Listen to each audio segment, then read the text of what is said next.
Hey guys, here's another episode of Day in the Life of Vintage Classic Specialist on the Friday of Memorial Day weekend. So let's jump in and see what happened today.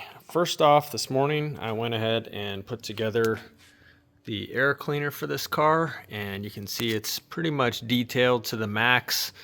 We had previously sent out all the hardware to have it gold zinc plated, and then the housing itself, the upper and lower parts of the housing, we had, of course, powder coated in the same semi-gloss black that we do all the engine tins, so it all matches nicely.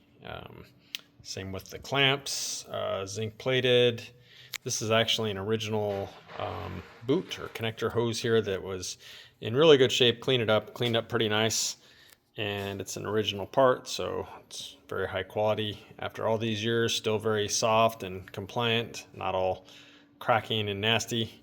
So yeah, pretty happy with how this came out. The only thing is that this bit right here is a thermostat that when the motor is cold, I guess, it's supposed to close a flapper right here.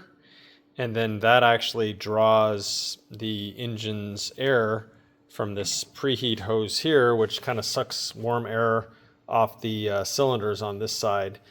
And I tested out the little thermostat element, and it didn't work. And you know, this is pretty much like smog stuff anyway, which this car is smog exempt.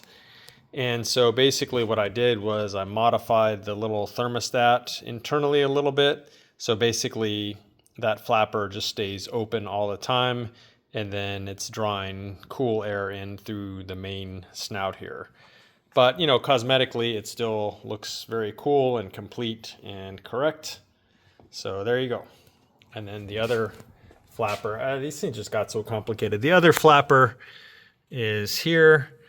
This one is normally closed, but when you draw air through here, this thing opens and lets the air flow freely. Yeah, I don't even know what the point of that one is. It's just more smog nonsense that they put on these cars that I suppose might have made them run cleaner. I don't know if it actually did anything or not, but that's what that one is. So 2 valves on there, pretty useless, but they look nice. And so yeah, put that on, connected the hose here for the preheat hose, connected the oil breather there. What else did we do today? Put on the fan belts, got it all adjusted. It's maybe a little bit tight still. I may swap one more shim from here to in between the two pulley halves, but let's see. So why don't we walk around to, actually let's walk over here for a second. Other thing I did, again, just small things, but they all need to be done, is install the fuel line here between the hard line that comes out of the tunnel, which you can't see, connecting about right there up to here, and then the filter, and then from the filter it goes up to the hard line, which we used 40 horse lines because they look bitchin'. They're copper, and so you can see it there. So yeah, there's this fuel filter. When this car came in, it had the dreaded fuel filter sitting about right here where they like to cause fires. So we don't do that. So we put them where they're supposed to be, which is under the transmission there, away from things that would start fires. The other thing that I did today was some routing up here of the breathers for the fuel tank. This breather here that comes out of the fuel tank is supposed to let the fuel tank breathe, obviously. Gas is being sucked out of it, so if the fuel tank is completely clogged up or isn't able to breathe, then it'll form a vacuum and you can run out of fuel.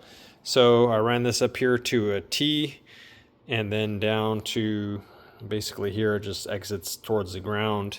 And then this one runs all the way up over and is kind of tucked up underneath the cowl here, and then connects, I don't know if you can even see it, connects right there.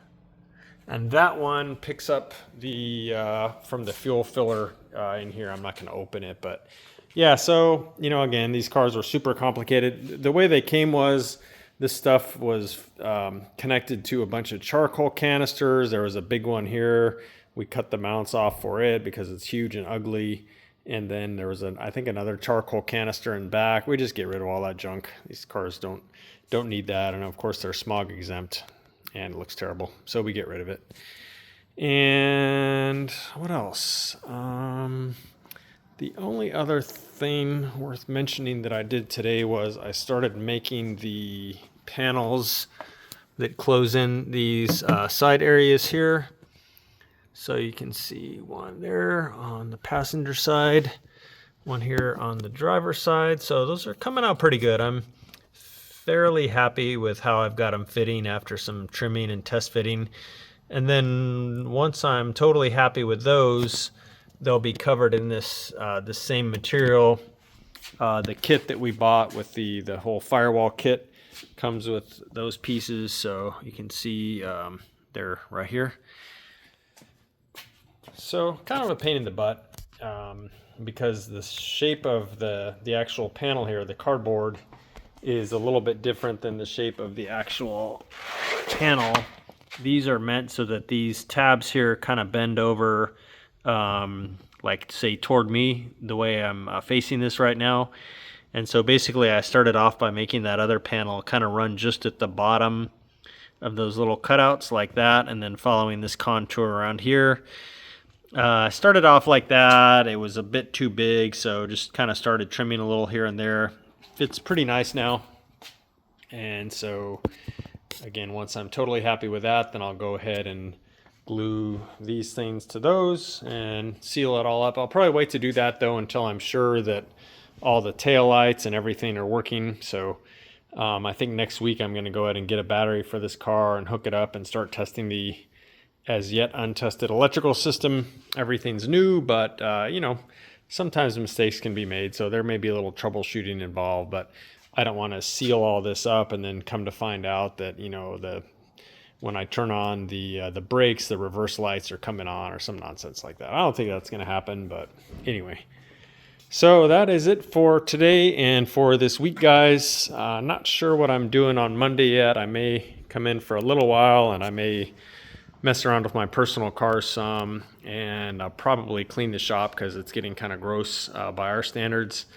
So may not be another day in the life until Tuesday. So hope everyone has a good Memorial Day weekend, and we'll see you guys next week. Thanks. Bye.